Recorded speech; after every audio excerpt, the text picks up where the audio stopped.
Donc, je disais que, faire un résumé rapide, il y a eu plusieurs agents autonomes qui sont arrivés, donc je les avais mis ici. Il y a Autogène, il y a AutoGPT, et AutoGPT avait des problèmes, avait des limitations.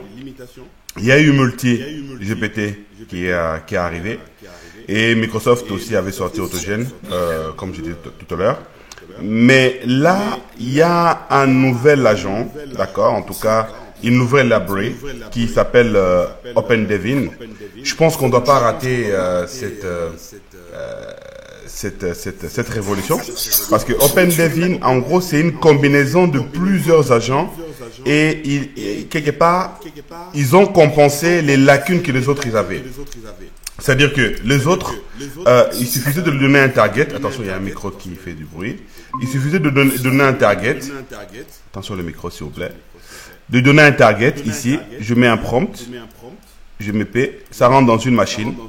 Et il allait avoir ce qu'on appelle un orchestrateur, donc un maestro qui est là, qui allait créer X agents, qui allait faire des tâches, et pour pouvoir sortir potentiellement une solution. Ici, je mets ici S. Là, c'est auto.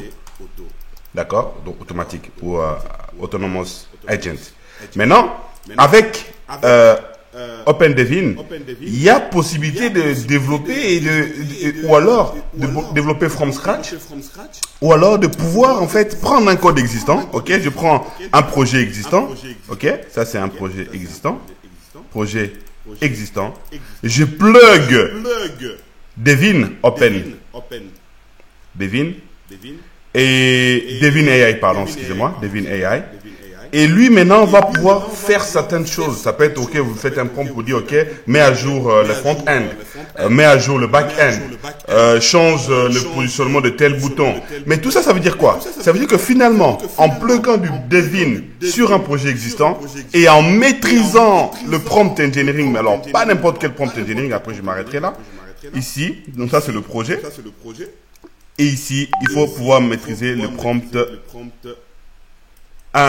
engineering, mais dans le contexte de développement. C'est-à-dire qu'il faut maîtriser le langage pour lui dire, OK, le bouton, le front-end, le back-end. Il faut qu'on soit très précis dans qu'est-ce qu'on veut qu'il fasse. Et potentiellement, si tu maîtrises le projet existant, tu peux lui dire, mets à jour tel fichier avec tel élément. Là, ça peut devenir puissant. Effectivement, il y a un coût à payer, mais je pense que le jeu en vaut la chandelle. Je donnais un exemple tout à l'heure, je le dis encore. Il y avait un travail que précédemment, il y a quelques années, je le faisais en 3 jours. Mais là, hier, je l'ai fait en 30 minutes. Je suis passé les 3 jours à 30 minutes. C'est énorme. Quand je dis c'est énorme, c'est vraiment énorme en fait. Et si on est en mesure de prendre un développement, un projet existant qui mettait 1 mois et qu'on le fait, ne serait-ce qu'en une semaine, même pas 2 jours, non, ne serait-ce qu'en une semaine, je pense que c'est un game changer. L'IA ne va pas remplacer l'humain, mais les développeurs, le consultant, l'expert, les dirigeants d'entreprise qui maîtrisent l'intelligence artificielle et qui l'appliquent dans ce qu'il est en train de faire, pour moi c'est ça le game changer. Donc voilà un peu ce que je voulais partager avec vous ce matin. Je vous dis à très bientôt.